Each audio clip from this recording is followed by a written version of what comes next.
26वीं तरमीम और judicial commission इजलास के खिलाफ एहतजाजी वकला पुरअमन तौर पर मुंतशिर हो गए। डी चौक में एहतजाज करने वाले वकला वापस रवाना हो गए। डी चौक पर ट्रैफिक बहाल कर दी गई। मजीद जानते हैं डॉन न्यूज के नुमाइंदे शकील करार से।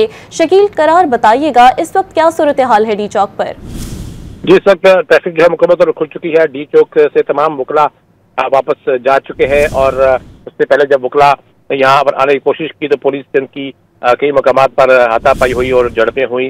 तमाम इस दौरान कोई जख्मी नहीं हुआ, कोई पथराव नहीं हुआ, लाठीचार्ज हुआ, लेकिन पुलिस ने बारहा रोकने की कोशिश की और अभी तक पुलिस कामयाब रही है कि डी चौक से आगे वकला नहीं जा पाए हैं, रेड जोन के अंदर नहीं जा पाए। उस वक्त वकला जो है काफी गुस्से में थे, लेकिन नारेबाजी करते हुए इसी डी चौक में वो बैठ के और अब तक मुसलसल जो है तकारीर और नारेबाजी करने के बाद अब पुरअमन तौर पर मुंतशिर हो चुके हैं और पुलिस ने डी चौक को ट्रैफिक के लिए खोल दिया है।